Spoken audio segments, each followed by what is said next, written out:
You did everything right. That is the part nobody wants to say out loud. Because if you did everything right and you are still here, still watching the numbers in your account reset to uncomfortable every month, still trading hours for a salary that feels like a ceiling, then something is broken at a level deeper than effort. That is a terrifying thing to consider. Think about the path. 16 years of school, maybe more. The applications, the loans, the late nights, the credential at the end of it, all with your name printed on heavy paper. You were told that paper was the entry point, the proof, the thing that would make the economy take you seriously. And you believed it. Everyone around you believed it. The people who designed the system had been saying it so long and so consistently that questioning it felt like questioning gravity. But here is what nobody in that system ever told you. The credential does not transfer value. It signals compliance. There is a difference, and that difference is costing you more every single year. Most people never find out the difference exists. They spend their working lives running harder inside a structure that was never built to make them wealthy, just useful, just employed enough, just busy enough not to stop and ask the question you are now very close to asking. What you are about to hear is not a criticism of education. It is something more precise than that. It is an explanation of exactly how the credential twin-come pipeline was designed, who it serves, and what the people who escaped it built instead. Once you see the mechanism, you cannot unsee it. And once you cannot unsee it, the only direction left is forward. Chapter 1. Your degree was a very expensive lie. Across every era of human civilization, in every culture that ever rose and fell, there has always been a gate. The gate takes different forms in different centuries. Sometimes it is a title, sometimes a bloodline, sometimes a seal stamped in wax on thick paper. In every era, the people who control the gate convince everyone else that you cannot cross without their permission. That is not a conspiracy. That is simply how power protects itself. But here is what the gatekeepers have never been able to stop. The occasional person who walks around the gate entirely, builds something real on the other side, and then turns back to look at the crowd still waiting for permission. You are standing in that crowd right now. You can feel it. What you are about to hear is the reason the gate was never the point. Think about the diploma on your wall, or the one your parents always imagined you would have. That rectangular piece of paper, framed or rolled up in a cardboard tube somewhere in a closet, represents something very specific. It represents years of your life, and in most cases, a number with a dollar sign in front of it that still follows you into every month like a shadow. You were told that paper was a promise. You were told it was the first chapter of a story that ended in security, in respect, in a life that felt earned. Here is the question no one asked you before you signed the loan papers. Earned by whose definition?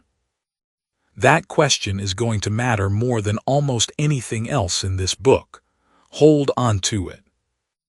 Somewhere right now there is a 26-year-old working a job that required a 4-year degree to apply for, earning a salary that barely covers rent, making minimum payments on a debt that will outlast the decade, wondering privately whether they made a mistake.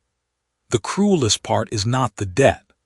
The cruelest part is that nobody told them they were buying a permission slip, not an education. That is what the diploma actually is, a permission slip.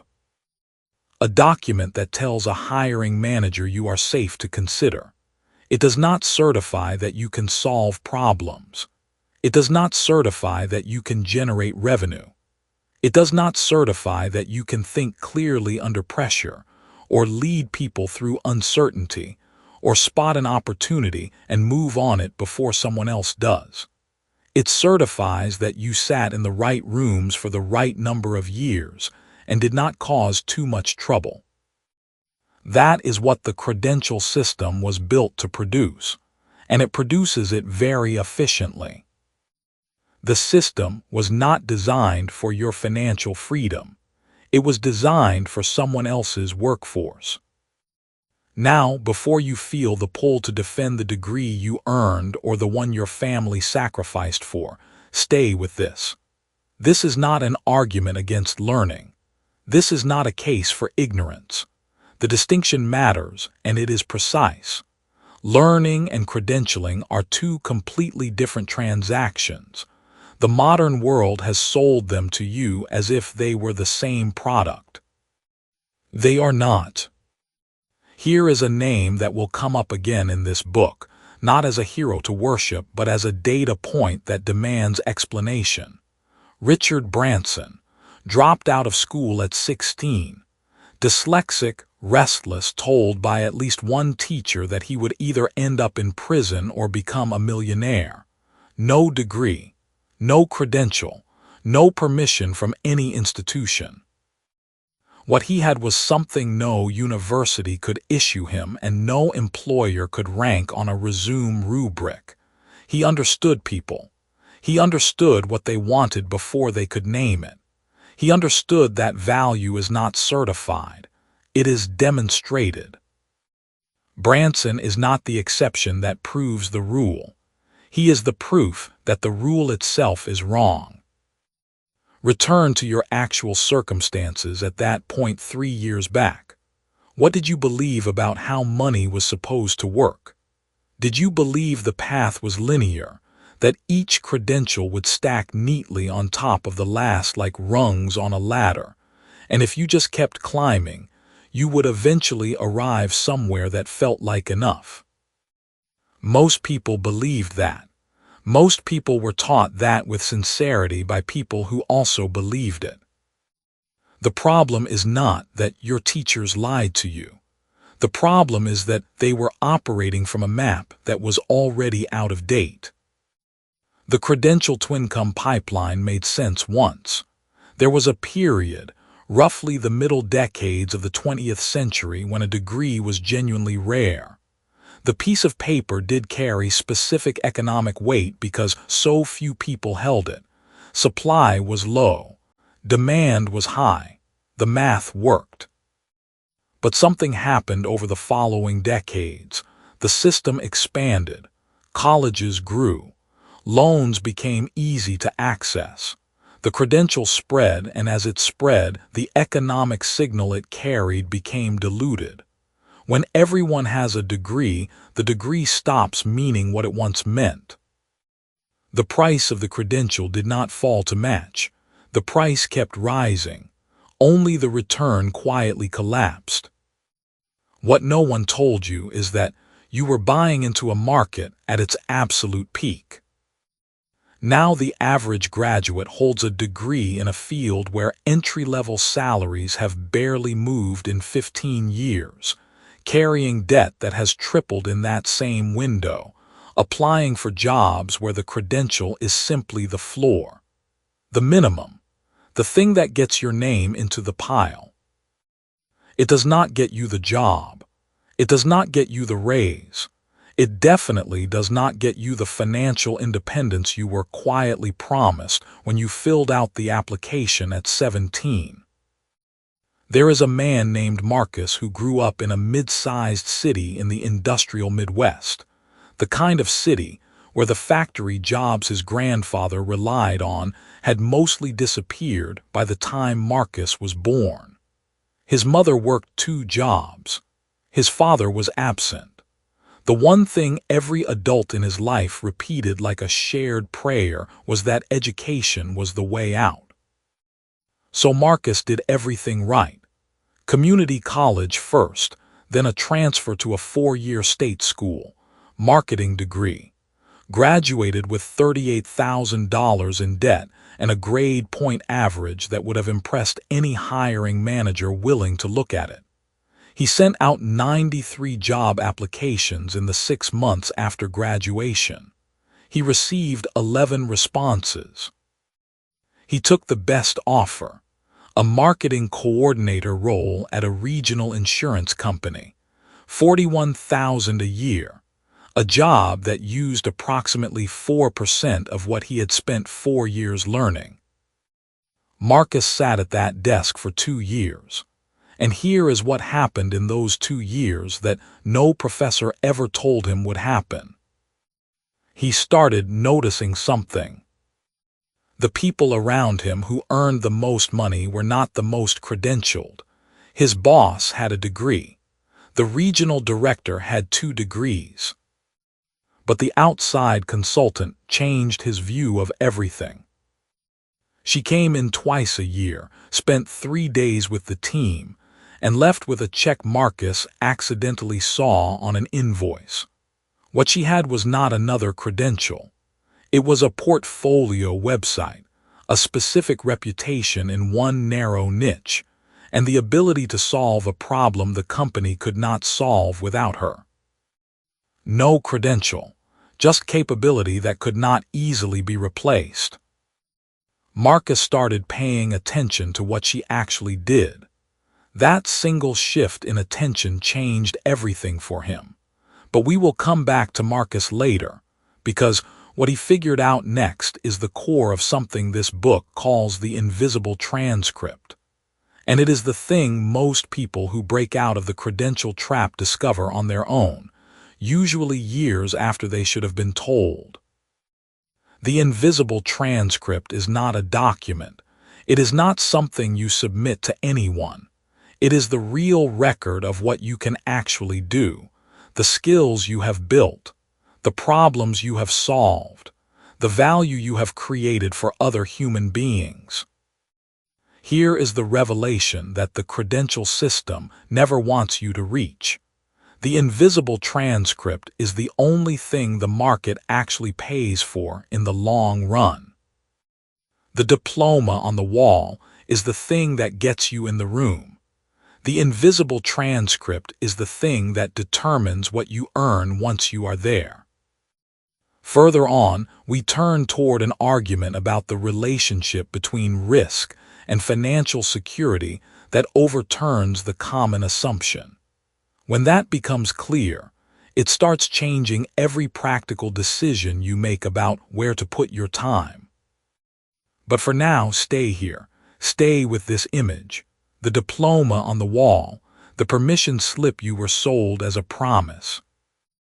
The system that issued it was not designed to make you wealthy. It was designed to make you employable. And employable is not the same thing as free.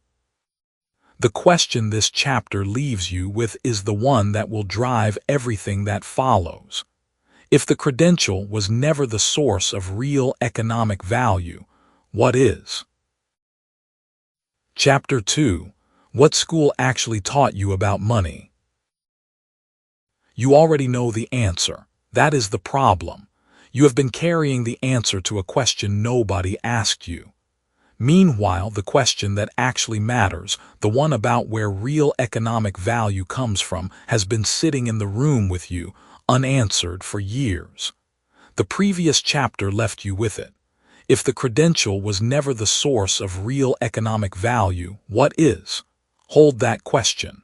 Do not let it go yet. Before you can see the answer clearly, you need to understand what was placed over your eyes in the first place. Here is what almost everyone believes. They believe that school taught them nothing about money.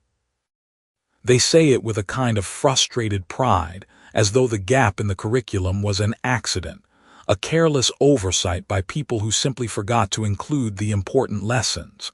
They are wrong. School taught you an enormous amount about money. It taught you everything it intended to teach you. And what it intended to teach you was not how to create wealth. What it taught you, carefully and consistently from the time you were 6 years old, was how to wait for permission. That is not a metaphor. That is the mechanism. Think about the actual structure of every school day you ever lived. You sat when someone told you to sit. You spoke when someone called on you. You were evaluated not on what you could produce in the world, but on how accurately you could reproduce what someone else already knew. The grade was not a measure of your capability. The grade was a receipt. It said, "This person followed the rules of this system," and the system would reward you for that receipt by issuing another one, slightly more prestigious, which you could exchange for access to a slightly better room where you would sit again, wait again, and follow the rules again. This is the permission slip economy. You earn a slip that says you are allowed. You trade that slip for another slip that says you are more allowed.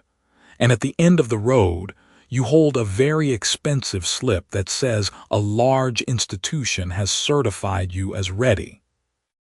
Ready for what? Ready to go ask someone else for permission to work. Stop for a moment and picture your actual circumstances at that point 3 years back. Think about the decisions you made or did not make. Think about the opportunities you saw but waited on because you did not feel ready, did not feel qualified, did not feel like you had enough credentials or enough certainty to move.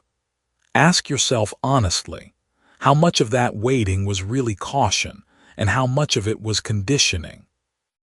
How much of it was you, and how much of it was the habit that 12 or 16 years of schooling built into you so quietly you never noticed it was there? That habit has a name. It is called risk aversion, and school did not accidentally create it in you. Risk aversion is the intended output of a grading system. Here is why. A grade is a comparison. It measures how close you came to a predetermined correct answer, which means that every grade you ever received was training you to ask one question above all others. What does the person in charge want? Not, what is valuable? Not, what do people need? Not, what can I create that did not exist before? Just, what does the evaluator want to see and how do I give it to them? Optimize for that. Repeat for 18 years. Graduate. This is where the story of Marcus comes in. Marcus was 24 when he finished a finance degree at a solid university. Not elite, but respected. He had a 3.8 grade point average.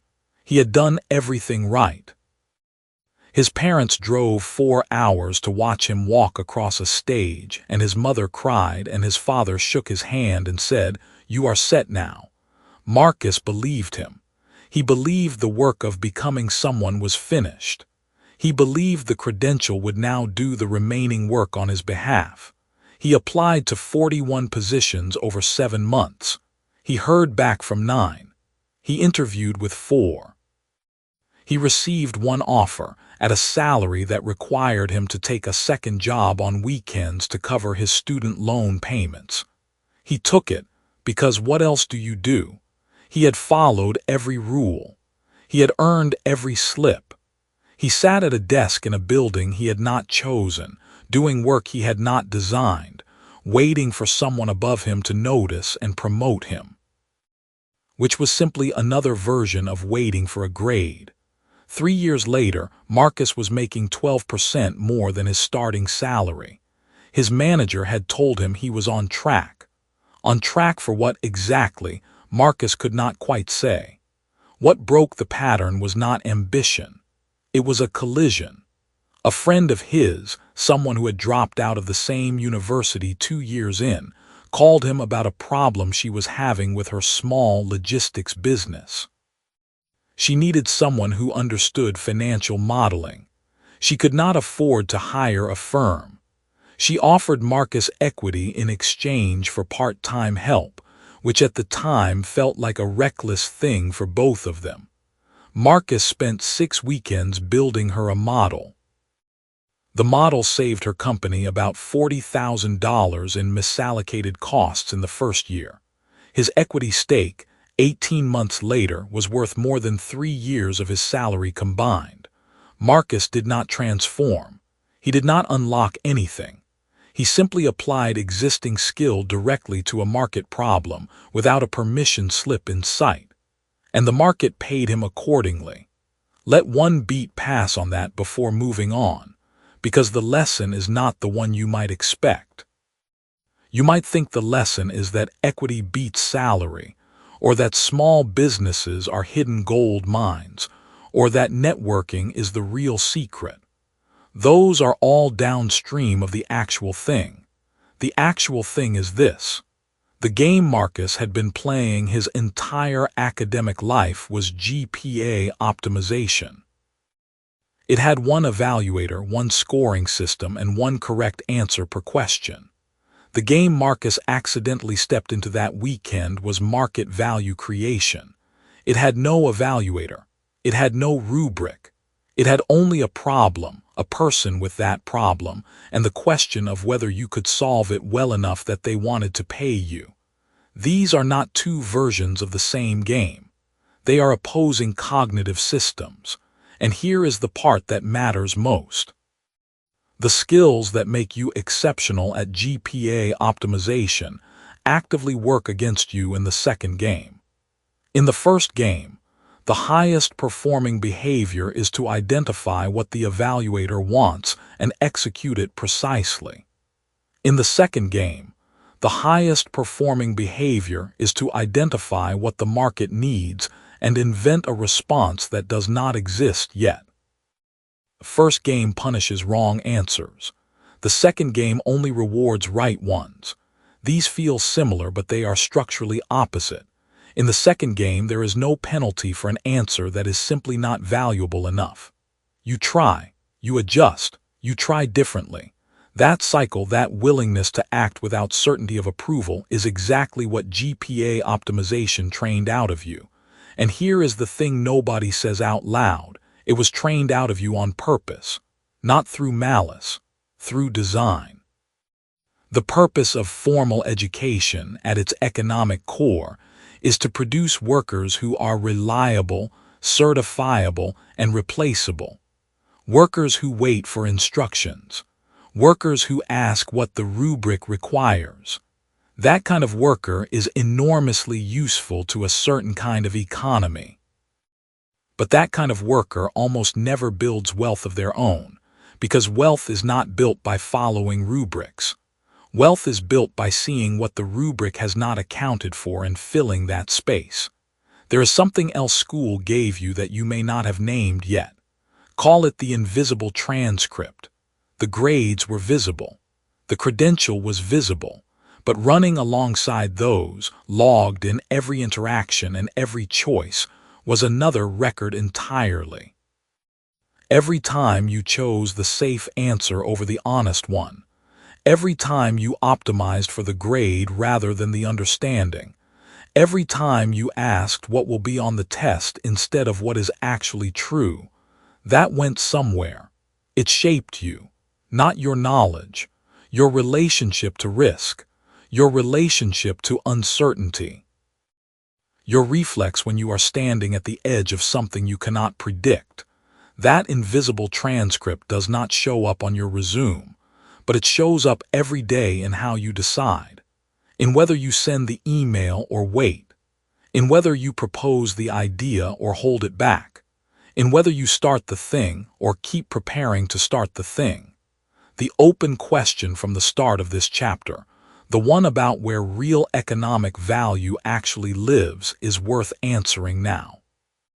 But not with a tidy definition, because the answer is a practice, not a place. Real economic value lives in the space where a rare capability meets a specific need, without an institution in the middle issuing permission for the transaction to happen. School trained you to need the institution. What comes next is learning to operate without it. Soon, we turn toward an argument about the value of specialized knowledge that overturns the common assumption. After that clicks, it starts changing how you decide what to learn next. But for now, hold this. The diploma on your wall, or the one you are working toward, was sold to you as proof that you are ready. What if the readiness was always yours and the diploma was just the receipt for how long you agreed to wait? Chapter 3. The dropout wasn't lucky, he was watching. Most people think the dropout got lucky. That is the comfortable story. You have heard it 100 times. It lets everyone who stayed in school feel like they made the safer bet, the smarter bet. The unlucky ones just happen to fall upward. But luck is what people call a pattern they cannot read. And what the dropout was doing while everyone else was taking notes on notes about the world was reading the pattern directly. That claim sounds unfair.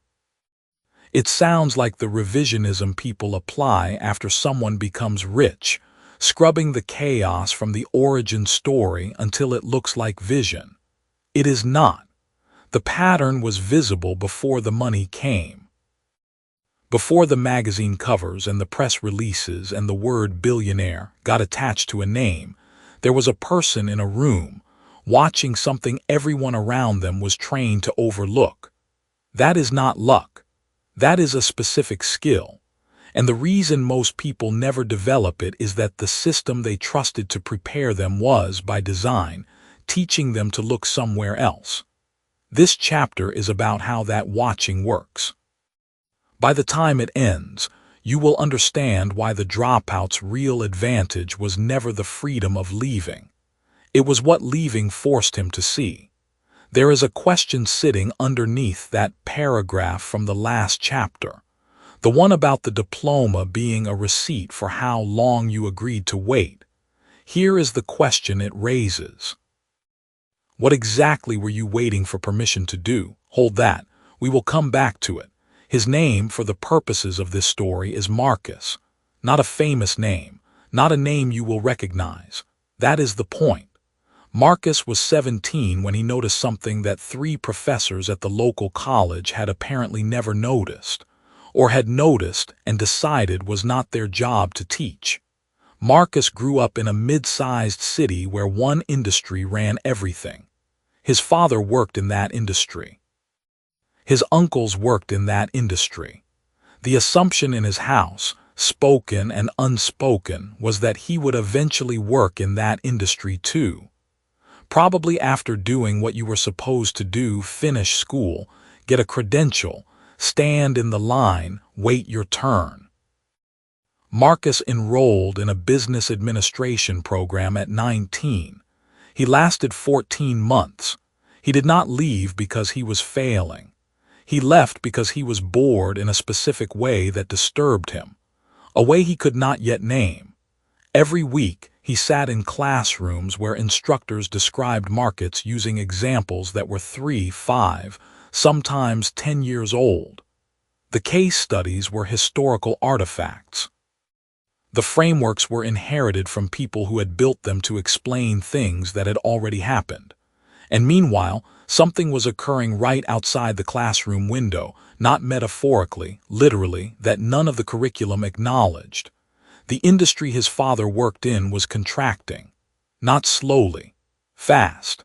The signals were everywhere if you looked at them directly. Suppliers were consolidating. 2 companies that had competed for decades suddenly merged. Smaller outfits were letting workers go and not replacing them. The local newspaper ran a short item about it on page 7. His professor walked in that same morning and opened a textbook to a chapter about mid-century labor models. Marcus noticed the gap. That is all he did at first. He noticed that the room he was sitting in was oriented toward a version of reality that was running slightly behind the actual reality unfolding outside it. Revisit your actual circumstances at that point 3 years back. What were you being told about how money works, how careers are built, how value gets rewarded? How much of that turned out to be a description of a world that no longer exists quite the way it was described? Marcus left school at 20. He had no plan that would have impressed anyone who needed plans written down. What he had was a practice. Every day, he spent 2 hours reading things that were not assigned. trade publications, local business filings, job postings, not because he wanted those jobs, but because the language in job postings tells you what skills a market has not yet figured out how to develop internally. He read contracts when he could find them. He talked to people who moved things, freight coordinators, small warehouse managers, a woman who ran the logistics operation for a regional grocery chain.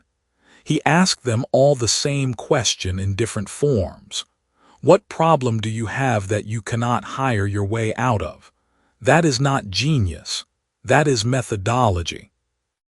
Within 18 months, Marcus had identified a specific inefficiency in how small manufacturing businesses in his region were sourcing a particular category of supply. The businesses were paying a middleman premium that had existed for so long no one questioned it. The middleman added no value beyond access and habit. Marcus called 4 businesses, explained what he had seen, offered to consolidate their purchasing in exchange for a small percentage of the savings, and started making money at 21. In a way that no credential on earth could have authorized him to do. Let that sit for a moment before the lesson arrives. Just let the shape of it sit. Here is what the business administration program would have taught him to do with that observation. File it under market inefficiency. Write a case study. Reference a framework. Describe the Porter model. Earn a grade. Move on. The curriculum was not built to close the gap between observation and action. It was built to demonstrate in a measurable way that you had processed the observation. Those are not the same thing. They are almost opposites.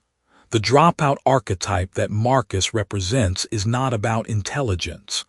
The students who stayed in his program were not less intelligent.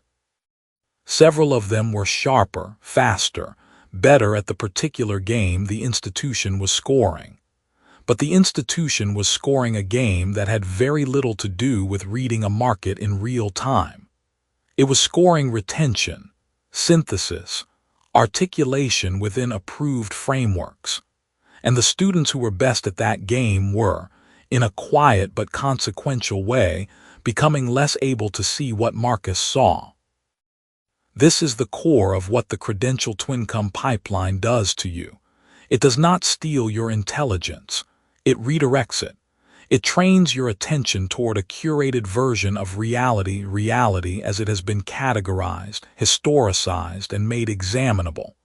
And gradually the habit of looking at the curated version becomes so strong that the raw, unfiltered signal feels unfamiliar, illegible, even risky. You start to feel more confident about ideas that have been validated by a system than about what you can observe with your own eyes in real time. That is not a personal failing. That is the intended output of the machine, the invisible transcript. You have heard that phrase used in this book. Here is what it means at the level Marcus was operating. Every person who engages seriously with the world outside institutional walls is building a record that no university creates and no employer officially reads. It is the record of what you paid attention to when no one was grading you, the record of which questions you asked and why, which patterns you noticed before they were confirmed, which risks you took on the basis of your own reading rather than someone else's permission. Marcus's invisible transcript by 21 was more economically legible than any diploma, not because the world had become fair, but because the market he was entering could see the evidence of his attention in the results he had already produced. Here is the question you have been carrying since the opening of this chapter.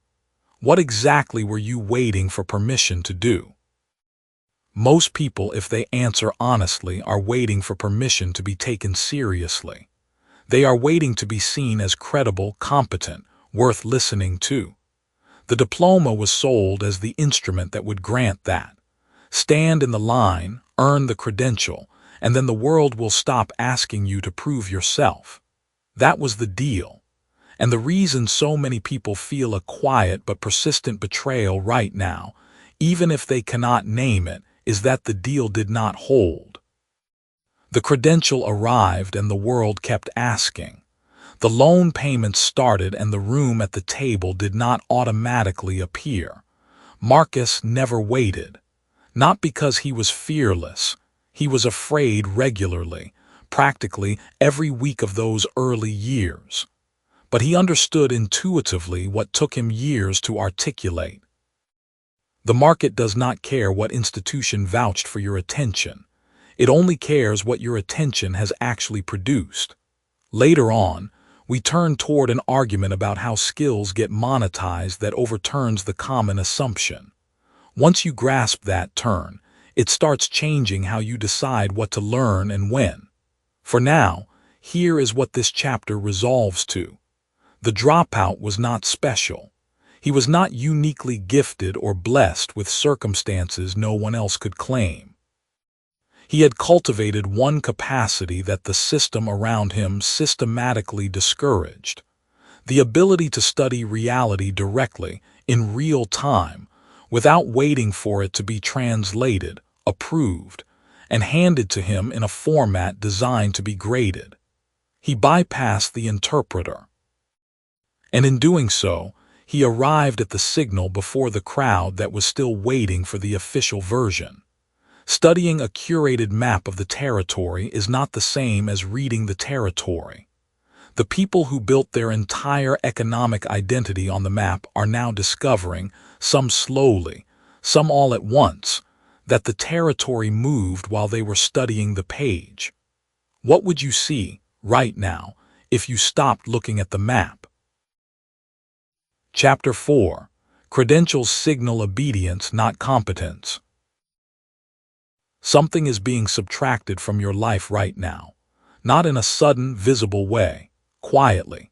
Every week you spend perfecting your resume, adding certifications, waiting for the credential that finally makes you legitimate. That week costs you something that never comes back. It costs you the compounding advantage of having started without permission. Here is the part that stings. The credential you are chasing is not the thing employers actually want. It never was. The hiring system sold you a story. And while you were buying it, someone else, someone without the piece of paper, was building the thing the market actually pays for. That thing has a name. And by the time this chapter ends, you will see exactly what it is, why it matters more than any diploma, and why the institution never wanted you to know it existed. What would you see right now if you stopped looking at the map? You would see the territory, raw, unmarked, full of paths that do not appear on any official document. The last chapter did not ask that question for effect at all. It was a doorway. And stepping through, it means confronting something that most people in your position have never been given permission to confront directly. The hiring system was not built to find talent. It was built to filter compliance. Let that sit for a moment before you rush past it. The entire architecture of credential-based hiring, the application forms, the degree requirements, the GPA minimums, the accreditation checkboxes, was designed to answer one question for an employer. Not can this person create value? The question is simpler and far more revealing. It is this: did this person follow a prescribed set of rules for 4 consecutive years without quitting? That is what a degree signals. Endurance inside a system someone else designed. For large institutions that need predictable, manageable employees, that signal is genuinely useful. It tells them you will show up. It tells them you will comply. It tells them you will not disrupt the existing structure in ways that are hard to manage. A degree is, functionally, a certificate of obedience. It is the market's permission slip, and the economy built itself around issuing them. Here is the open loop that will stay with you for the next several minutes. There are two transcripts that follow you through your working life. One is official. It has your name on it, a gold seal, and a GPA. The other is invisible. No institution prints it, no registrar archives it, and no application form has a field for it. But employers, clients, and the market itself read the invisible transcript far more carefully than the official one. The question worth holding is this: what is actually written on yours? Do not answer it yet. Let it hover. Marcos was 26 years old and had been applying for marketing positions for 11 months. He had a business degree from a mid-tier state university, a 3.4 GPA, 2 internships that amounted to making spreadsheets and sitting in meetings he was not allowed to speak in, and a LinkedIn profile that looked like every other LinkedIn profile. He was not failing because he lacked effort. He was failing because every application he sent was saying the same thing in a slightly different font. One afternoon, he stopped sending applications. He started doing something he had avoided because it felt presumptuous. He built a campaign, not for a real brand, for a fictional one he invented. A specialty coffee importer with a specific customer profile, a specific regional focus, and a specific competitive problem. He researched it as though the company were real. He wrote copy, built a simple ad structure, ran a $20 social test on his own credit card, and documented the results. 3 weeks later, he sent that case study, not his resume, to 6 companies. 4 responded. 2 hired him for freelance contracts within the following month. What changed was not Marcos's credentials. What changed was his visible transcript. The invisible transcript is the skill record the market actually reads. It is made of outputs, not inputs. It does not care where you studied. It cares what you built, what you fixed, what you made someone else money doing, and whether you can prove it. Every credential you earn is an input: time, money, compliance. Every result you generate is an output: value, proof, leverage. The market trades in outputs. The credential system trades in inputs, and for years those two systems pretended to be the same thing. They are not the same thing. They were never the same thing. Call up your actual circumstances at that point 3 years back. Not in terms of where you thought you would be. Think about what you actually knew how to do, not theoretically, concretely. Could you produce a result that someone would pay for? Could you point to a specific problem you had solved for a specific person or organization with evidence? If the answer is yes, you already have entries on your invisible transcript that you may not be counting. If the answer feels thin, that is not a judgment. It is information. It tells you exactly where to focus the next 90 days. The reason most people never build that invisible transcript is not laziness. It is that the entire permission slip economy taught them to wait. Wait for the degree. Wait for the certification. Wait for the internship to become a job offer. Wait for the promotion that confirms your readiness. Every waiting point in that sequence is a moment where someone else holds the gate and decides whether you are allowed through. And while you wait, you are not building outputs. You are accumulating inputs that someone else controls. Here is what changes everything. Outputs do not require permission. A case study you build tonight is on your invisible transcript by tomorrow morning. A skill you practice publicly, on a blog, in a video, in a free project for a local business, creates documented evidence of competence that no admissions committee can grant or revoke. The market does not care who gave you permission to learn something. It cares whether you can demonstrate the result. The permission slip economy depends on you not knowing this. As this book keeps moving, we turn toward an argument about the relationship between risk and security that overturns the common assumption. When that point settles, it starts changing how you act every single morning. But right now, stay with the mechanism in front of you. Understanding why the system is built this way is not enough. You need to feel the specific cost of staying inside it. Consider what a hiring filter actually optimizes for at scale. A recruiter at a company with 300 open positions and 9,000 applicants needs a way to reduce that number fast. The degree requirement does that. It does not identify the best candidates. It eliminates the largest number of candidates with the least amount of effort. That is not cruelty. It is logistics. But the cost is carried entirely by the people on the other side of the filter, people like you, who may have more raw capability than anyone in the remaining pool, but whose capability is not legible in the language the filter reads. The filter reads credentials. You need to write in a different language. Skill arbitrage is that language.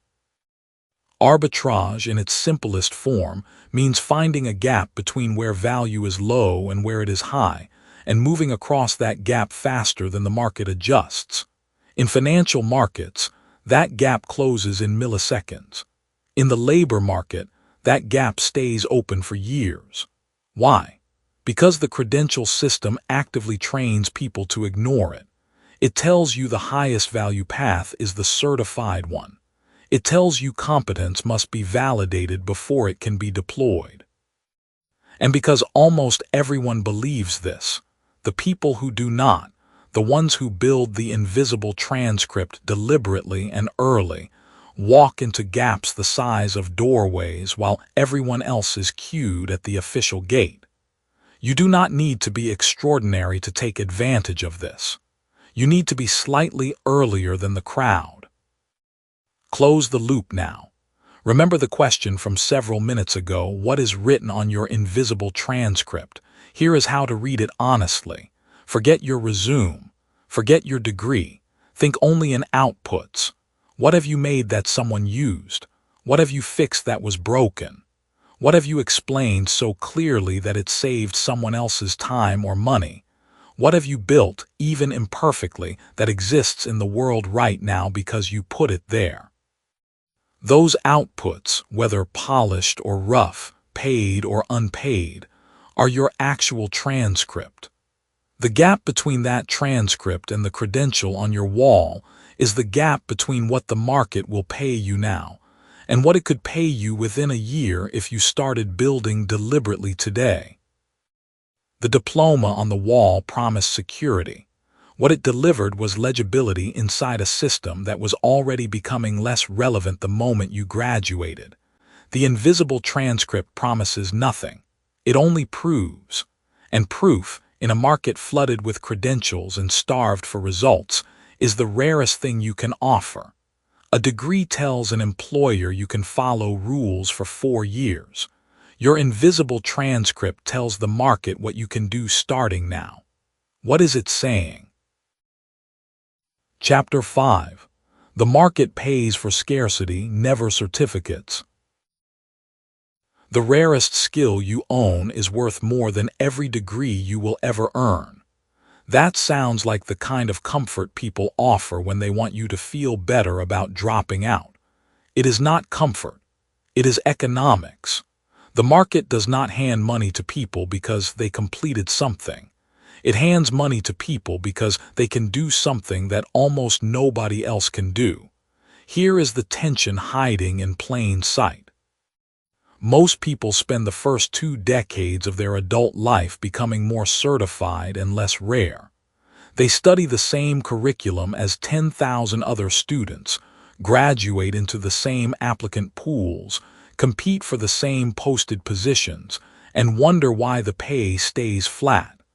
They did everything right. They followed the map, and the map led them somewhere crowded.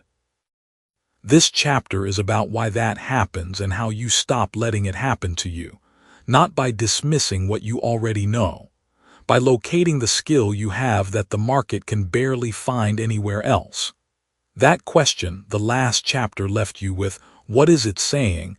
That was not a question about noise. It was a question about signal. The market is always broadcasting. Most people never learn to tune to the right frequency. They are listening for validation, for a job posting that matches their degree title, for a manager to finally notice how hard they work. The market does not broadcast any of those things. The market broadcasts one message on a loop: scarcity. Show me what almost nobody else can do, and I will pay you for it. Show me what 10,000 others can do, and I will find the cheapest version. Here is the open loop you should sit with for the next few minutes. There is a specific moment, a moment most people completely miss, when a person's earning power stops being determined by what they know and starts being determined by what they can provide that others cannot. That moment is available to you, but you cannot see it until you understand the difference between certified knowledge and scarce skill. Hold that thought. Think about a man named Darnell. He spent 6 years studying mechanical engineering at a mid-tier state university. He graduated with a 3.4 grade point average, student debt that added up to $68,000, and an entry-level job at a manufacturing firm that paid $41,000 a year.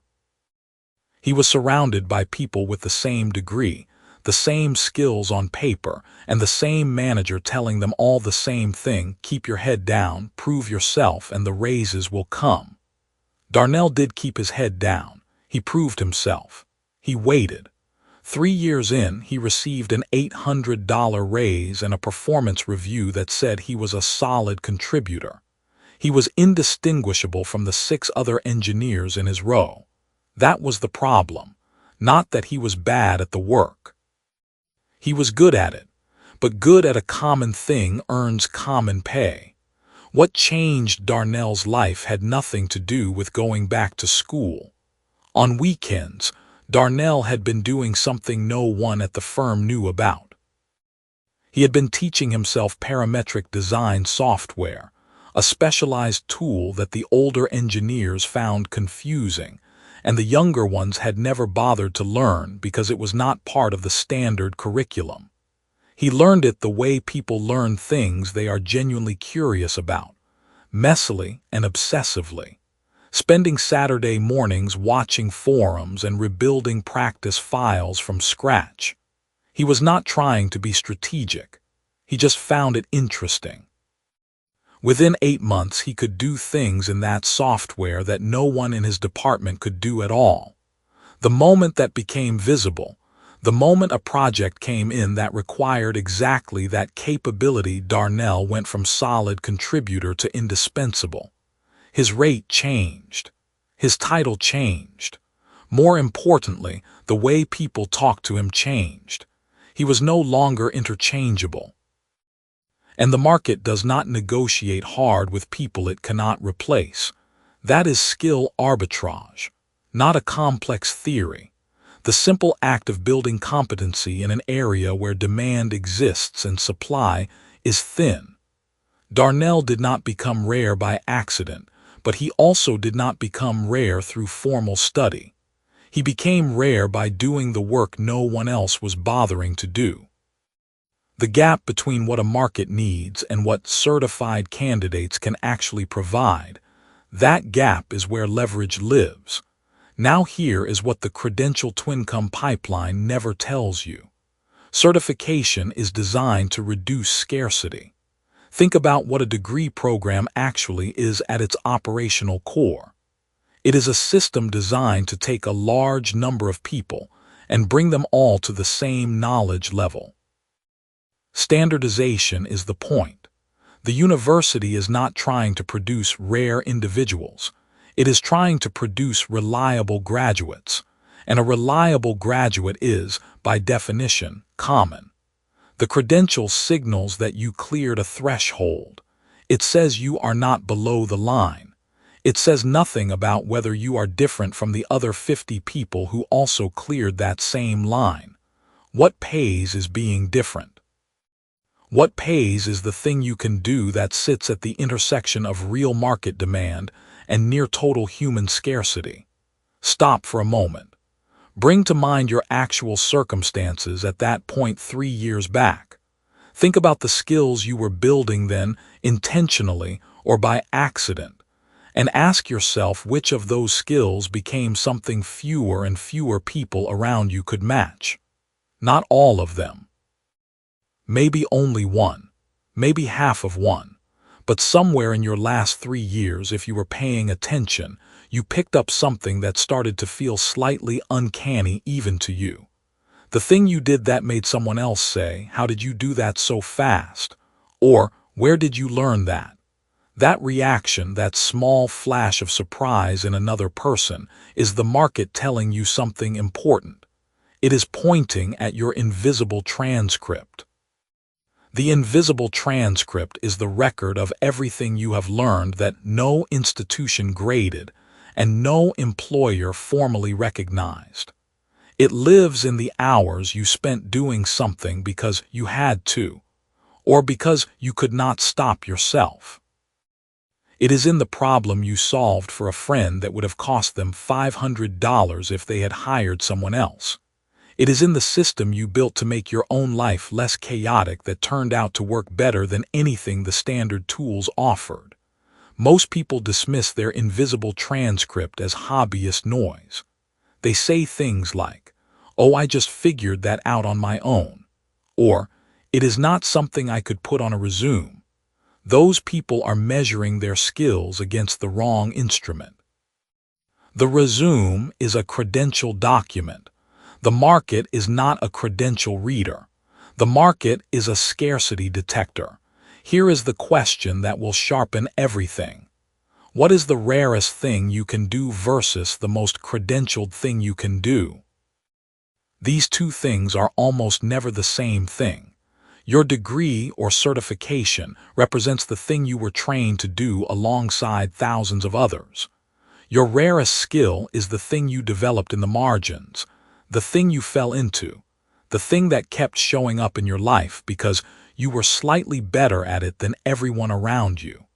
The goal is not to throw the credential away. The goal is to stop leading with it and start leading with the rare thing. When you lead with the rare thing, the credential becomes supporting evidence. When you lead with the credential, the rare thing stays invisible. There is a woman named Priya who spent 4 years getting a marketing degree and 3 more years doing what every marketing degree graduate does: writing copy for mid-sized companies, managing social accounts, running email campaigns. She was good at it. She was also replaceable on a Tuesday afternoon. What nobody in her professional life knew was that Priya had been spending her evenings doing something strange and specific.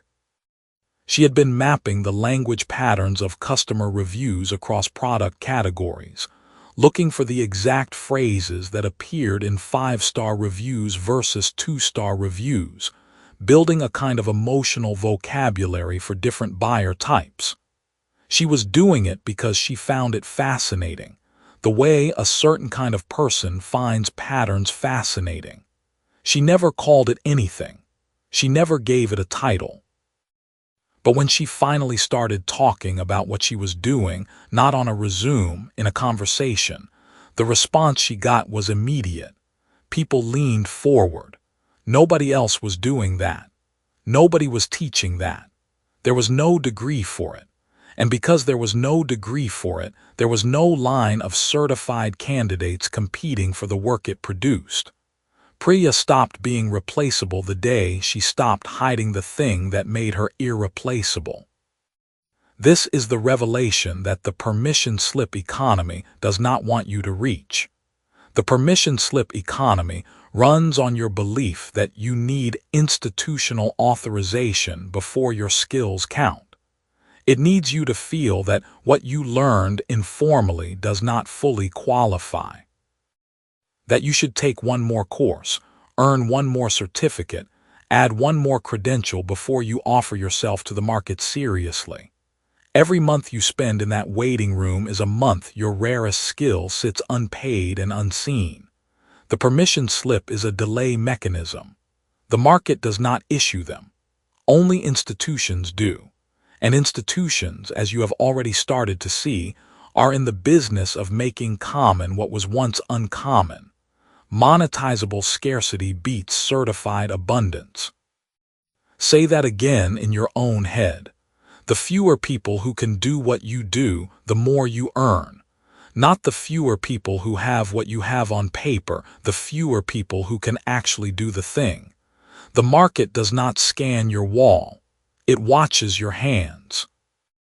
Remember the moment I asked you to hold, that specific moment when earning power stops being about what you know and starts being about what you can provide that others cannot. That moment is not a future event. It already happened for Darnell. It already happened for Priya. It is available to you right now. But you can only enter it by doing one thing first.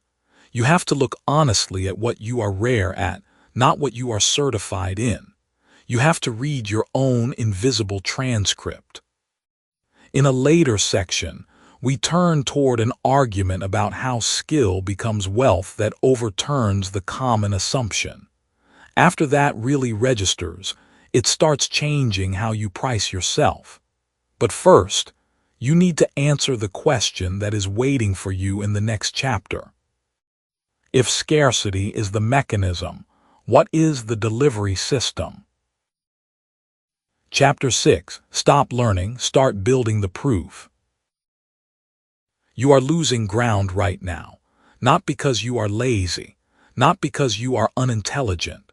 You are losing ground because the thing you have been told to do with your time, learn more, study harder, acquire another skill, is quietly eating the years you need to build something real. Every course you finish without shipping anything is a cost, not a neutral experience. A cost, measured in months, in momentum, in the market position you could have held but do not. The gap between where you are and where you need to be is not closing while you learn. In most cases, it is widening. And the mechanism behind that widening is something nobody named for you, so you kept calling it preparation. This chapter is going to rename it for you. And once you hear what it actually is, the way you spend your next 30 days will look completely different. The question the previous chapter left you with was about the delivery system. If scarcity is the mechanism, the force that makes rare skill combinations worth far more than common credentials, then something has to carry that scarcity into the market. Something has to make other people see it, feel it, want to pay for it. The answer is not a certificate. It is not a completed curriculum. The delivery system is proof. Visible, tangible, undeniable proof that exists in the world independent of what you claim about yourself. Here is the open loop that will anchor this entire chapter. Think about the last time someone hired you, chose you, or paid you. What did they actually look at before they said yes? Hold that question. You will know exactly why it matters by the time this chapter ends. There is a version of learning that is genuinely productive. You absorb something, you apply it immediately, and the application teaches you 10 times more than the absorption did. Now you have both knowledge and evidence. That is the cycle that builds real leverage. But there is another version of learning that looks almost identical from the outside. In this version, you absorb something, you feel the satisfaction of understanding it, and then you begin absorbing the next thing. No application, no output, no footprint in the world. The sensation that drives you forward is not momentum, it is comfort. Learning, when it produces no visible output, is one of the most comfortable forms of stagnation available to you. It lets you feel like you are moving. You are not moving. You are standing very still inside a very stimulating room. Consider Marcus and Yolanda. They met at a free online workshop in the same week of the same September, both 24, both working jobs they had not chosen so much as landed in. Both had a genuine interest in data analysis and a growing sense that there was real money somewhere in that direction. Marcus enrolled in everything. Over the next 3 years, he completed 4 full online courses, earned 2 certificates, started a 3rd certification program, built a spreadsheet of skills he was developing, and took meticulous notes. He was genuinely learning. The knowledge he accumulated was real. He could speak fluently about regression models, dashboard design, data storytelling, and business intelligence tools. He had a folder of completion badges that added up to something that looked, from a certain angle, like expertise. Yolanda took 1 free tutorial on a single tool. Then she stopped, not because she quit, but because she did something with what she had just absorbed. She reached out to a small clothing boutique owner she knew and offered to clean up their sales data in exchange for permission to put the result in a portfolio. The work was unpolished. The insight she delivered was basic, but it was real, it was documented, and the boutique owner mentioned it to someone.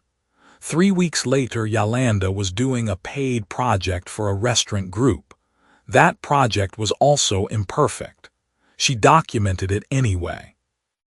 By month 8, she had 5 completed projects, 3 paying clients, and a rate she had raised twice. By the end of those same 3 years that Marcus spent learning, Yolanda had a client list, a reputation in a specific local market, a set of skills sharpened by real problems, and a rate card that started at $300 per project and went up from there. Marcus had more knowledge. Yolanda had more proof. Let that contrast breathe for a moment before you decide which one of them was actually preparing. The permission slip economy is built on the idea that you must be validated before you can be trusted. A credential is a permission slip. It says some institution reviewed your demonstrated knowledge and decided you were allowed to proceed. The problem is that the institution does not know the market. The institution does not know your buyer.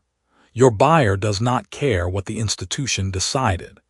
Your buyer cares what you have actually done and what result it produced.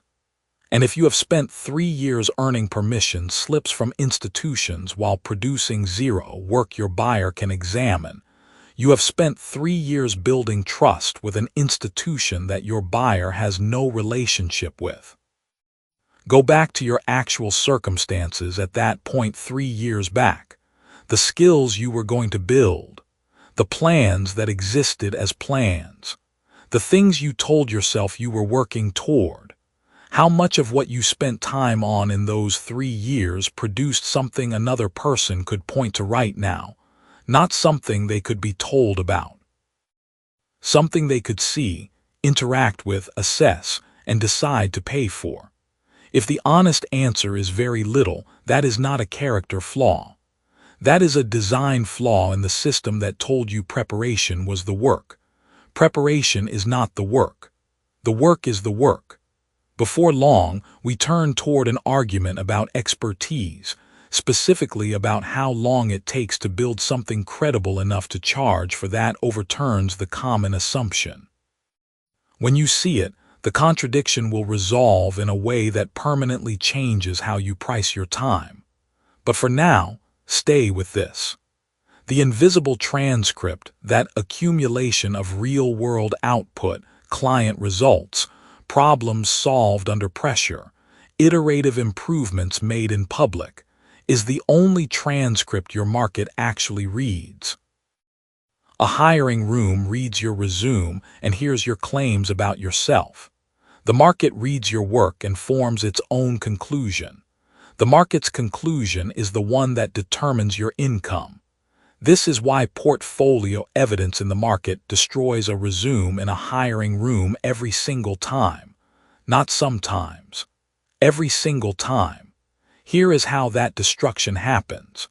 A resume is a curated self-description filtered through what you believe the reader wants to see.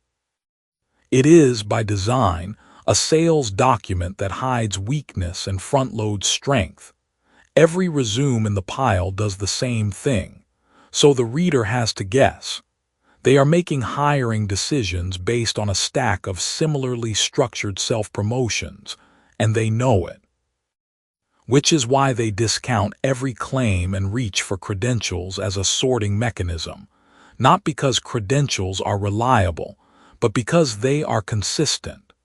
They are a shared language everyone agreed to use even though it does not actually say anything about results.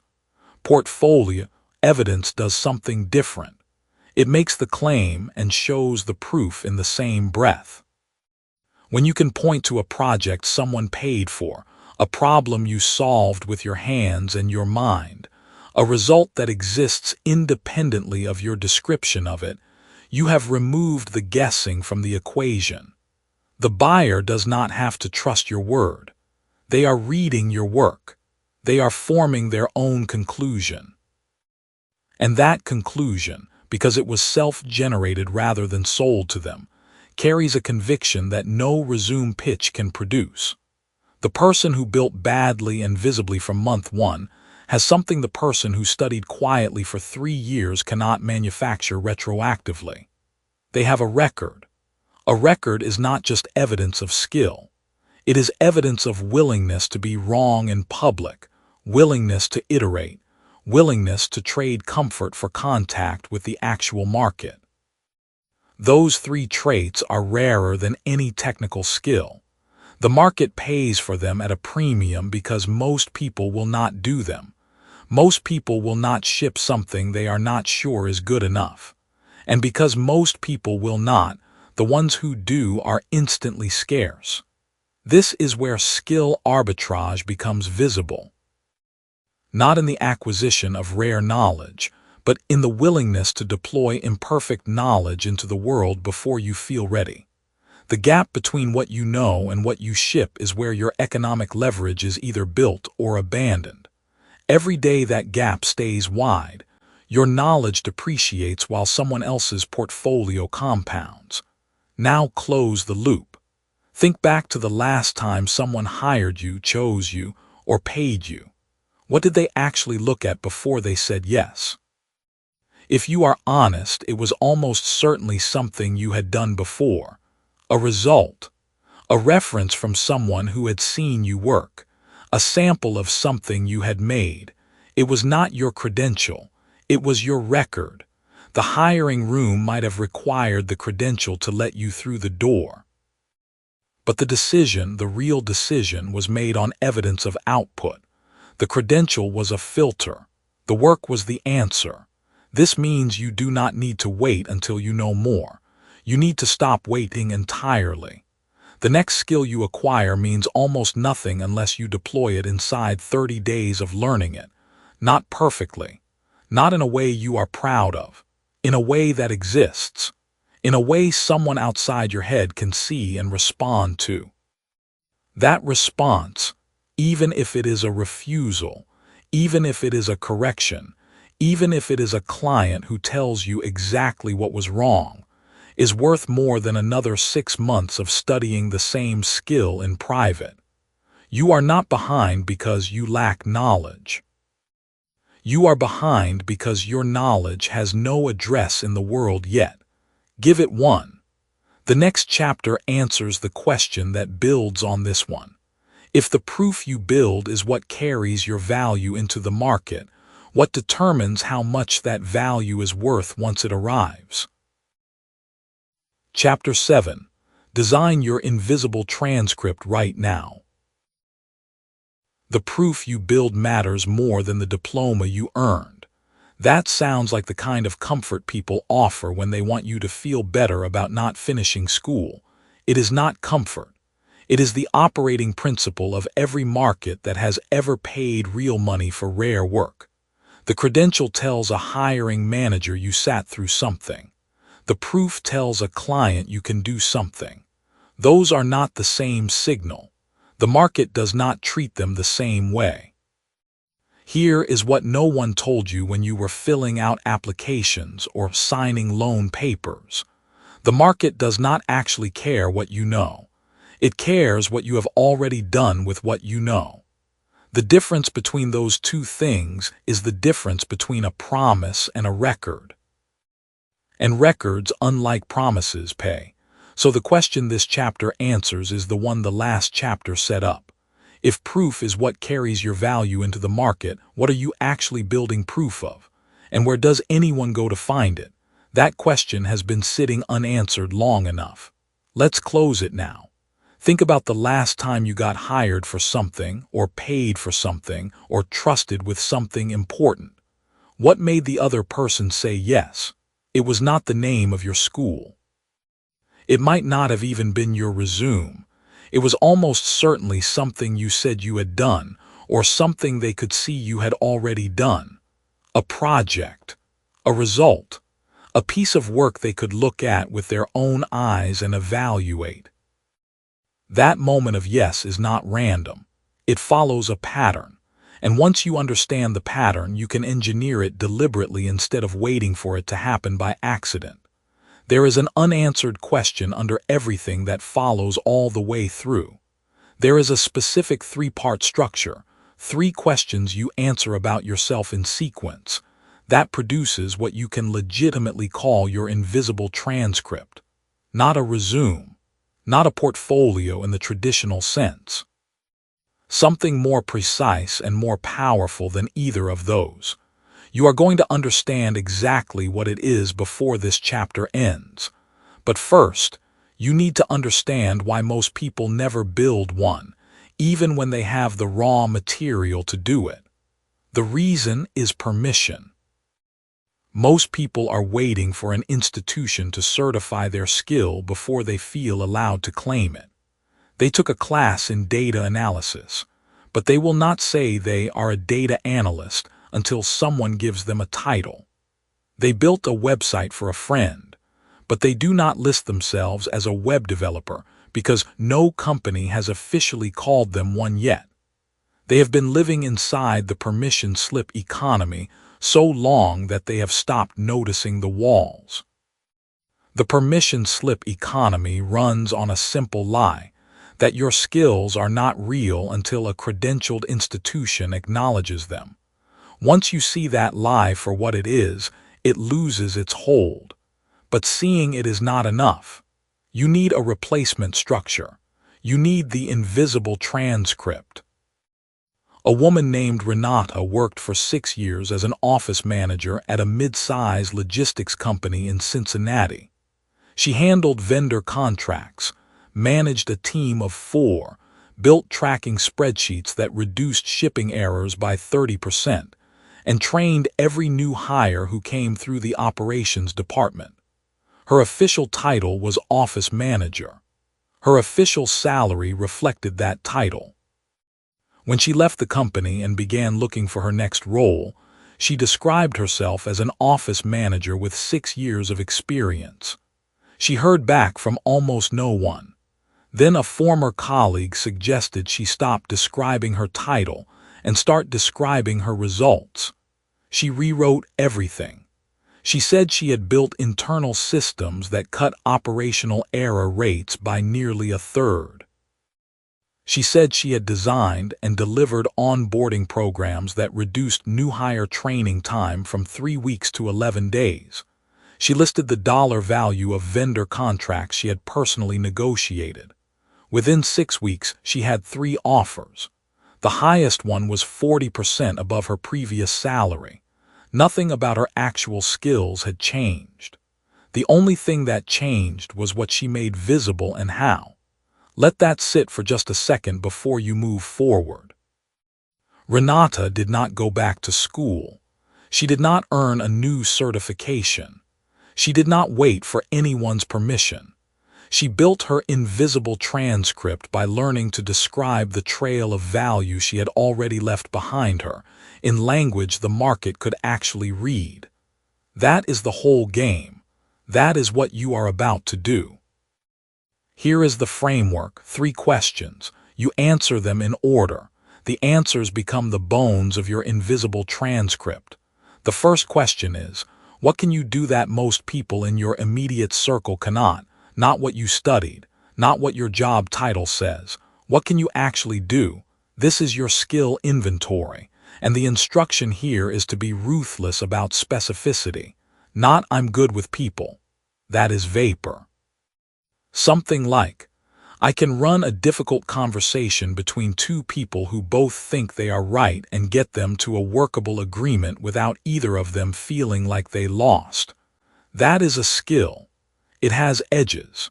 It is learnable by some people and genuinely hard for others, which means it has market value. Write down every skill you have at that level of specificity. You are not editing yet. You are just pulling the inventory. Remember your actual circumstances at that point 3 years back. Think about what you could not do then that you can do now.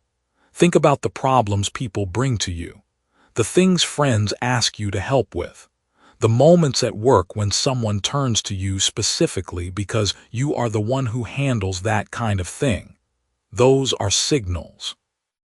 Every one of those signals points to a skill that is already in your invisible transcript, waiting to be written down.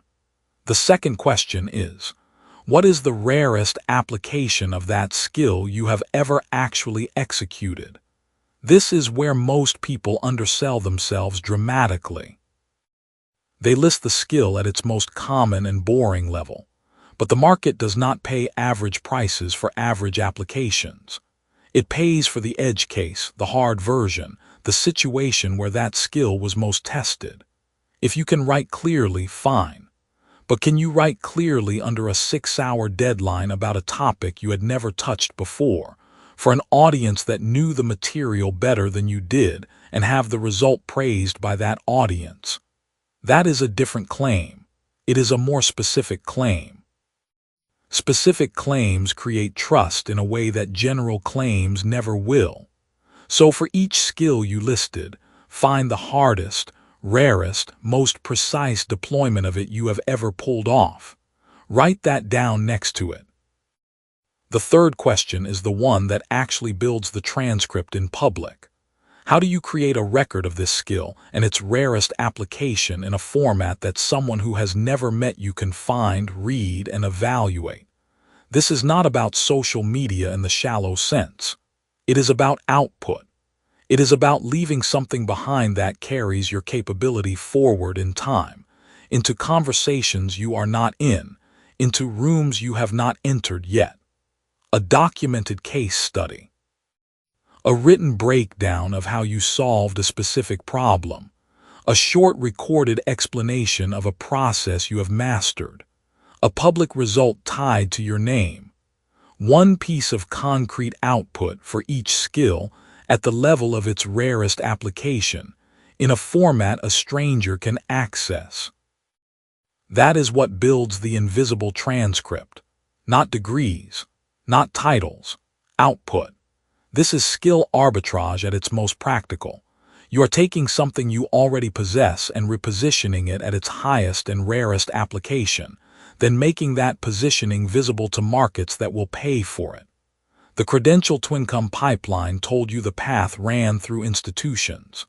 Submit your proof to them, receive their certification, then take that certification to employers who would convert it into income. The pipeline is slow, expensive, and increasingly inefficient. The invisible transcript is a direct line. No middleman, no waiting room, no one whose approval you need before you can proceed. Down the line in this book, we turn toward an argument about how long it takes to be taken seriously in a new field that overturns the common assumption. Once that becomes real to you, it starts changing how quickly you are willing to act. But for now, stay with the 3 questions. Because the trap most people fall into at this stage is treating this as a thinking exercise. They answer the questions in their head, nod along, and then return to exactly what they were doing before. The invisible transcript does not exist in your head. It only exists in the world. A thought about your skills is not proof of your skills. A written case study is proof. A published result is proof. A documented outcome with your name on it is proof. The difference between those things is the difference between knowing you are valuable and being able to show someone else that you are valuable. One of those pays. The other one just feels good on a quiet evening when you are trying to convince yourself everything is going to work out. You already have the material. You have been building it for years without a system to capture it. The problem was never that you lacked skills. The problem was that you were running a credential economy inside your own head, waiting for an institution to tell you your skills were real before you were willing to claim them. That institution is not coming. The permission slip is not in the mail. The only transcript that matters is the one you write yourself in public, with real output attached to your real name. Renata did not wait for Cincinnati Logistics to write her story. She wrote it herself. And the market paid her 40% more for the version she wrote than for the version they had written on her behalf. Your real transcript is the trail of value you leave in public. Start leaving it today. What determines how much that trail is actually worth once someone finds it? Chapter 8. The Billionaire's curriculum had no syllabus. The answer to that question is not what you think it is. Most people assume a trail is worth more when it is longer, or when it leads somewhere impressive, or when it fits neatly on a resume. None of that determines the value. What determines the value of any trail of experience, any stack of self-built knowledge, any rare and hard-won capability, is whether it solves a problem that is actively bleeding someone else. Right now. Today. A problem so painful that the person who has it would pay almost anything for the person who could fix it. That is the mechanism. Everything in this chapter orbits that one fact. Here is what nobody tells you about the people who built enormous, self-made wealth without a credential to their name. They did not simply skip school and get lucky. They did not stumble into success through raw charisma or inherited connections. They learned. They learned voraciously, obsessively, and constantly. But the architecture of how they learned was so different from how institutions teach that if you line the two approaches up side by side, you would barely recognize them as the same activity. One approach starts with a subject. The other starts with a wound. Right now, somewhere in your life, there is a problem you are close enough to feel but have not yet decided to study. That problem is costing you daily. Not just in frustration, in compounding, invisible opportunity cost. Every week you spend moving around it rather than moving into it, someone else is learning what you could have learned first. The gap between where you are and where you need to be is not a talent gap. It is not a degree gap. It is a curiosity gap pointed in the wrong direction. This chapter is about how to point it right. There is a question this chapter will answer, and it was circling the moment you started reading this book. The question is this: if self-directed learning is so powerful, why don't more people do it well? Why do most people who quit school stay stuck, while a specific and narrow group of dropouts end up building things that change entire industries? The answer is not what motivational content will tell you. Hold that question. Let it sit. Marcus Delaney was 22 years old, working the overnight shift at a mid-sized logistics warehouse in Birmingham when he first noticed the problem. Not the problem with his life, he had noticed that long before. The problem with the warehouse. Specifically, the gap between when a shipment was logged into the system and when a driver actually knew about it. That gap averaged 4 hours. In 4 hours, a driver could have started moving. The gap meant late pickups, which meant penalty fees, which meant the warehouse was bleeding money every single week. Nobody at the management level seemed to understand why with any precision. Marcus was not a software engineer. He had no business degree. He had a high school diploma and a phone with internet access. But the problem bothered him the way a splinter bothers a finger, constantly, specifically. impossible to ignore. So he started reading, not software textbooks, not management theory. He started reading about why information moves slowly inside large organizations. He read forum posts written by operations managers fighting the same problem in different industries. He found a paper written by a logistics consultant in the Netherlands and emailed the consultant directly with 2 specific questions. The consultant wrote back. That email became a 6-month correspondence. Marcus was not studying logistics. He was studying one painful, expensive, specific problem from every angle that problem had. Each answer he found pointed to 3 more questions.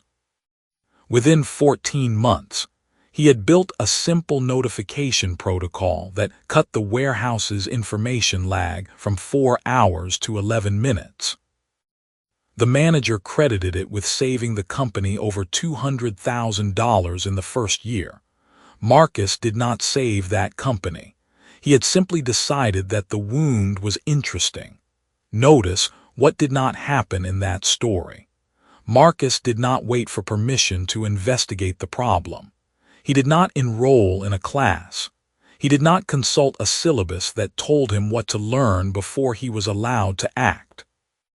He chose a target, a real, specific, bleeding money problem, and he worked backward from the wound to find every piece of knowledge required to treat it. That is the pattern, not problem after learning. Problem first. Always problem first. Look back at the version of you waking up each morning at that point 3 years back. The thing you were frustrated about. The bottleneck you were bumping into every week. The process that seemed broken in a way you could not explain but absolutely felt. Did you go deeper into that frustration, or did you move around it? Did you ask why, relentlessly and specifically, or did you file it under things I cannot control and leave it there? That frustration was a curriculum. You may have walked away from the class. Here is the mechanism that separates billionaire-grade self-learners from people who simply read a lot. It is not the quantity of learning. It is the sequence. Institutional education sequences learning by subject. You learn finance before negotiation, negotiation before strategy, each subject separated into clean containers with walls between them. Self-directed learning around a real problem does the opposite. It forces cross-contamination. Because a real problem does not respect subject categories. A real, painful, expensive market problem reaches into psychology, operations, technology, human behavior, pricing theory, and communication. All at once, all tangled together, all demanding simultaneous understanding. That tangled, cross-contaminated knowledge is the invisible transcript. You cannot buy it. You cannot download it. You cannot earn it by sitting in a room absorbing someone else's pre-digested version of a field. It only exists inside the person who earned it by fighting a specific, real, difficult problem until they understood it from the inside. And the market pays for it in a way it does not pay for clean, siloed, credentialed subject knowledge. Because clean knowledge is replaceable. Anyone with the same degree has roughly the same clean knowledge. But the invisible transcript built around the specific painful problem you chose to obsess over, that belongs only to you. Now, why don't more people do this? Here is the answer to the question you were holding. Most people are trained from childhood to wait for someone to tell them what to learn. The permission slip economy runs deeper than most of us recognize. It is not just about degrees and certifications. It is a posture, a deep, habitual posture of waiting for external authority to define what knowledge is legitimate before you invest time acquiring it. School grades that posture into you over 12 years. It rewards studying what you are told. It penalizes curiosity that wanders off the assigned path. By the time you are 22, and standing in a warehouse or sitting at a desk job, the instinct to self-direct has been so thoroughly deprioritized that pursuing it feels uncomfortable in a way that is almost physical. The people who built enormous wealth without credentials were not smarter than you. They were not inherently braver. Many of them simply exited the permission structure early enough that the instinct was still intact. Or they exited it in a crisis, forced out, failed out, priced out, and the crisis stripped away the reflex to wait for permission long enough for curiosity to find its footing. You do not need a crisis to do this, but you do need to make a deliberate choice. The diploma on the wall was supposed to be the proof. Proof that you had been through the process, that you had sat in the rooms and passed the tests and earned the right to be taken seriously. That was the whole contract, and for decades it held. But the problem the diploma was solving: how does an employer or a market quickly assess the capability of a stranger? That problem now has cheaper, faster, more accurate solutions. Demonstrated skill in a specific, real-world problem beats certified theoretical knowledge every single time a hiring manager or client has actually done the math. The diploma does not prove you can solve the wound. The work you did solving it proves that. The diploma has gone from a trust signal to a debt signal. That shift happened quietly. It is still happening. Here is the principle beneath all of this. The only MBA that has ever actually mattered, the one that produced generational wealth, the one that built companies that outlasted their founders, was not a program with a syllabus. It was deep, unrelenting curiosity aimed at a specific, painful market problem, prosecuted until the person doing it knew more about that problem than anyone else alive.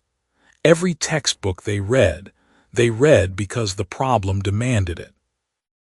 Every expert they found because the problem pointed them there. Every skill they built because the problem required it. The curriculum wrote itself.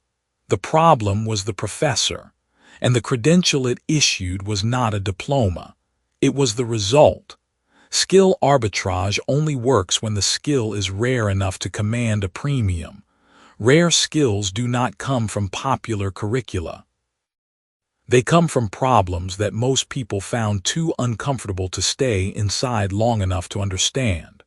The problems that made people wealthy were not the easy ones. They were the ones everyone else circled around, filed under too complex, and moved on from.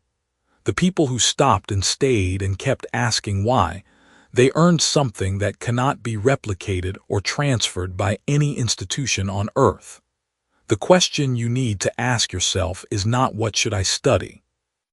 That is the institutional question. The right question is this: what painful, specific, expensive problem am I already close enough to that I could spend the next year obsessing over it? And what would I know by the end of that year that almost no one else in the world would know? That question is the only enrollment form that has ever led anywhere worth going.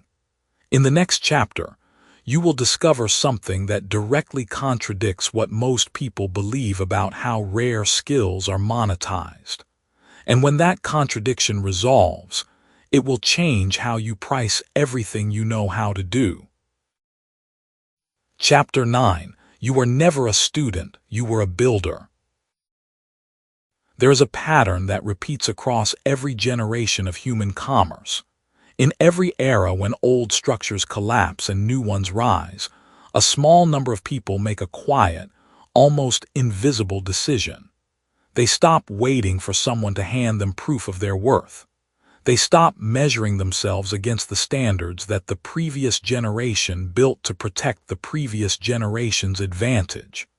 They look at what the world actually needs, and they build toward that instead. Not because they are exceptional in some rare genetic sense, but because they crossed a particular threshold inside themselves. a threshold that most people spend their whole lives standing just outside of, pressing their face against the glass. You are at that threshold right now. This chapter is not about inspiring you to step through it. This chapter is about showing you that you already have. You simply have not named what happened yet. That contradiction you were promised, the one about how rare skills are actually monetized, starts here. Most people believe that value moves in one direction. You acquire credentials and then the market rewards you for them.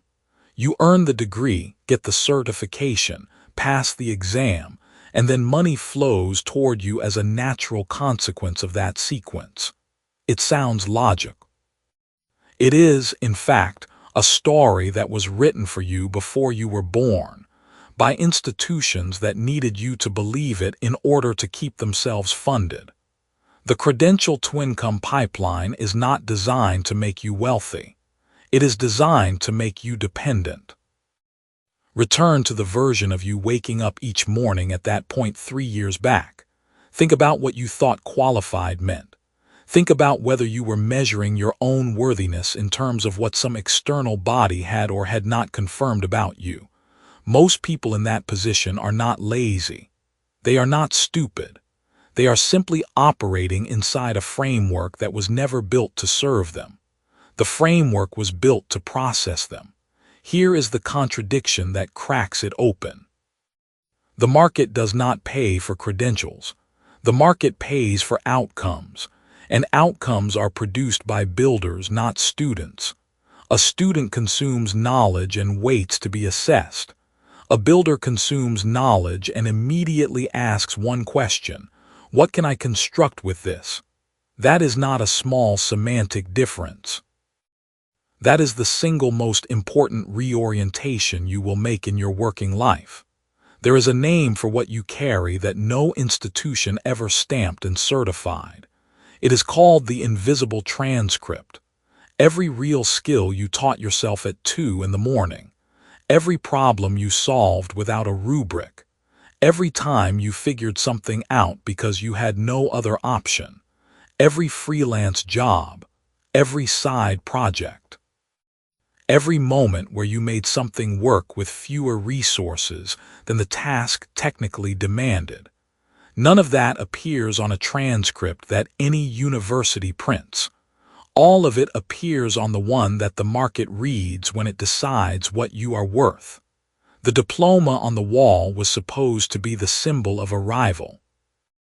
That was the promise made in the early chapters of your life. Frame it, hang it, and the future secures itself. But you have seen enough by now to recognize what it actually signals to a market that moves faster than any 4-year curriculum can track. It signals compliance. It signals that you followed instructions well enough to finish a prescribed sequence. It says almost nothing about whether you can build something that did not exist before you built it. And the market is increasingly, ruthlessly, paying for that second thing.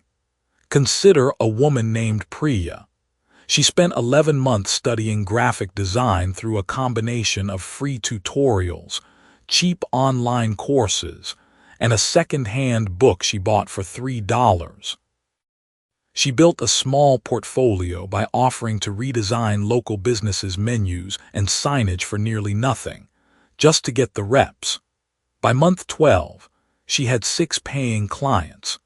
By month 18, she was charging more per project than some design graduates with formal portfolios were charging for full campaigns. A design school graduate with $40,000 in debt looked at her work and could not identify what formal training she had received. Her output was clean, fast, and solved the client's actual problem. Priya had never once asked for permission to be a designer. She had simply designed things until the market told her she was one. She did not transform anything. She built. There is a difference. The permission slip economy runs on a simple mechanism. It convinces you that without its stamp of approval, you have no right to charge, no right to compete, no right to stand in a room and say this is what I do and this is what it costs. That mechanism is not enforced by law in most fields. It is enforced by your own internalized belief that someone somewhere has the authority to declare you qualified. That belief is the only thing keeping the permission slip economy alive. Not legislation, not market demand, your belief. The moment you stop carrying that belief, you become something that credential holders are genuinely unprepared to compete with, because they built their entire value proposition on the assumption that the credential creates a barrier. You are proof that the barrier is imaginary. A person who can demonstrate real outcomes without the institutional backstory, without the 4-year price tag, without the debt and the delay, is not just competitive. They are threatening. That is not arrogance. That is skill arbitrage in its clearest form. Skill arbitrage is the practice of acquiring what the market undervalues in one context and deploying it where the market pays a premium. A credential is worth exactly what the market around it decides to pay. In some fields that is still high. In many fields it is collapsing. But a specific, demonstrable, outcome-producing skill is worth what it solves, regardless of how it was acquired. The person who understands this acts differently. They do not ask which degree will help them. They ask which problem in which market is going unsolved right now. Then they build the capacity to solve it as quickly as possible. That is the builder's question. You were never trained to ask it. You were trained to ask which courses to take, which grades to hit, which boxes to check. Every system around you was calibrated to produce compliant completers, not market-dangerous builders. That calibration was not malicious. It was just convenient for institutions that needed tuition, for employers that needed sorted candidates, for a system that works very well at producing average outcomes at scale. You are not interested in average outcomes at scale. You are here because something in you already refused that deal, even if you have not fully articulated it. Even if you still feel some guilt about the diploma you did not finish, or the program you abandoned, or the path you quietly walked away from. That guilt is the permission slip talking. It is the last residue of a framework that was never going to take you where you are actually trying to go. Burn it. Not dramatically. Not as a gesture. Just stop carrying it. Stop letting the absence of someone else's approval function as evidence of your own limitation. The invisible transcript is already full. The question is whether you are ready to start presenting it as the primary document, rather than the backup excuse. You were never a student waiting to be certified. You were a builder who got briefly convinced to stand in line. The line does not lead where you thought it did. Here is what you take into the final chapter. The moment you stop asking for permission to be qualified, you become dangerous to every mediocre credential holder in your field. Not because you are better at following rules, because you stopped following the most expensive rule of all. What happens when you price your work from that place? Not from what credentials suggest you should charge, but from what your outcomes are actually worth to the person sitting across the table from you. Chapter 10. That diploma on the wall belongs to your old self. You already know this chapter is about you, not someone like you, not a composite example designed to feel relatable.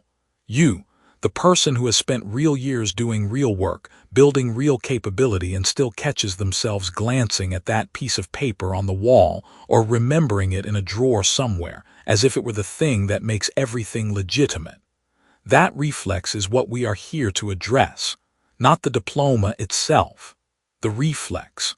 The paper stopped mattering a long time ago. And somewhere underneath all the forward motion you have made through this book, part of you already knows that. The question is not whether you are capable of succeeding without institutional permission. You have already proved that to yourself. The question is whether you will finally let the old credential stop being the measuring stick, whether you will stop using it to justify your price, explain your value, or quietly apologize for the gaps in your resume. This chapter closes something. Pay attention to how it lands. What happens when you price your work from what your outcomes are actually worth? That question ended the last chapter, and it did not land gently. It was designed not to. The moment you start measuring your value by outcomes rather than credentials, you cross a line that most people never cross, and the crossing changes the shape of everything after it. This chapter opens with one question still hanging in the air all the way through. Back at the very beginning of this book, there was an image. A diploma on a wall, hung in a frame, slightly crooked, in a room where someone sat waiting for the promise to arrive. The promise being, do this, earn this, and the world will compensate you fairly. That image was introduced as a symbol of hope. By the time you reach these final pages, you have seen it from enough angles to know what it actually was. Not hope. A receipt. A receipt for a transaction that was sold to you before you were old enough to negotiate the terms. Picture the version of you waking up each morning at that point 3 years back. Not in the abstract, specifically. The apartment or the house, the job or the search, the particular weight of whatever you carried on a Tuesday afternoon when nobody was watching. Think about what you believed then about how money worked, about what you were allowed to charge, about whose permission you were waiting for. That version of you had a credential, or was pursuing one, or felt the absence of one as a wound. That version of you lived inside the permission slip economy, a system that told you the right certification opens the right door, and until you hold that certification, the door is not yours to open. That version of you was not wrong to believe it. The belief was inherited. It came from people who loved you, and from an institution that needed you to believe it. But belief inherited from love is still a belief that can imprison you. A woman named Dara spent 11 years inside that system. She had a degree in communications, a second certification in digital marketing, and a folder on her desktop with 4 more courses she had enrolled in but never finished. Every time she raised her consulting rate, she dropped it again before sending the invoice. The reason she gave herself was that she did not have enough credentials to justify the number. The real reason was that she had been trained to equate her worth with what an institution had stamped and verified. One afternoon, a client sent her a note. It said, in plain language, that the campaign she had run for them had generated more revenue in 6 weeks than their previous agency had generated in a year. Dara printed that note. She did not hang it on the wall. She put it in her billing folder, directly above the number she was about to charge. She doubled the number and sent the invoice. The client paid without a word of negotiation. Nothing about her certifications had changed. Everything about her measuring stick had. The lesson in that story is not about courage. Courage is too soft a word for what Dara did. What she did was replace one document with another. She retired a credential issued by an institution that had never seen her work. She elevated a credential issued by a market that had watched her results arrive in real time. That is the distinction that carries the weight of this entire book. Your new credential is what the market pays for, and it hangs in your bank account, not on your wall. Say that again slowly in your own mind. Because the permission slip economy wants you to forget it the moment you leave this chapter. It wants you to return to the familiar ache of feeling underqualified, undercertified, not quite ready. The system is self-reinforcing. It creates the inadequacy, it sells the solution too. But you have spent the chapters of this book dismantling that loop piece by piece. You have seen how skill stacks built from adjacent competencies carry more market value than narrow credentials built from single disciplines. You have seen how the people who charge the most are not the most certified. They are the most specific about the problem they solve and the result they produce. You have seen that skill arbitrage, the ability to carry knowledge from one context and sell it into a context that does not have it yet, is one of the most reliable and underused economic engines available to an individual with no institutional backing and no gatekeepers to answer to. The diploma on the wall belongs to your old self. That version of you needed it. That version of you was navigating a world that told you the credential was the map. You needed the map. There is no shame in that, but you are not navigating the same terrain anymore. You have spent this book drawing a different map, one scaled to actual outcomes, to specific problems, to the rare combination of skills that only you carry in the configuration that only you carry them in. That configuration is your invisible transcript. It does not live in a frame. It lives in the record of what you have solved, what you have built, what you have made work when nobody handed you a formula. Every client you helped without a textbook instruction. Every system you figured out from first principles. Every time you charged less than you were worth and then watched someone else charge more and deliver less. All of it is recorded somewhere, even if only in the pattern of how you work and what you produce. The invisible transcript is not a document you create once and file away. It is living. It updates every time you do something the market values and notice what it was worth. It grows every time you refuse to apologize for the gap between your credential and your capability. It becomes the primary argument for your price, more persuasive than any degree, more durable than any certification, because it cannot be replicated by someone who simply paid the same tuition and sat in the same room. Here is the loop closing. That diploma on the wall in the opening of this book, that image of promised security, that symbol of doing everything right and trusting the world to honor the exchange, it was never the destination. It was a starting point that was marketed as a finish line. You were handed a receipt and told it was a key. The people who handed it to you were not villains. They were inside the same system. They passed on what they had been given, but you are standing outside that system now. Not because you rejected education, not because credentials have no value in any context, but because you have seen clearly, maybe for the first time, that the credential 𝗡𝗢𝗧𝗘 pipeline runs on a logic that was never designed to reward the person doing the work. It was designed to reward the institution issuing the credential. Your work is the credential now. The market does not care what is framed on your wall. It cares what changes when you enter the room. It cares what problems disappear when you take them on. It cares what the number in the account looks like on the other side of your involvement. That is the document that matters. That is the transcript that compounds. That is the thing you carry forward from every page of this book into every room you walk into from this moment on.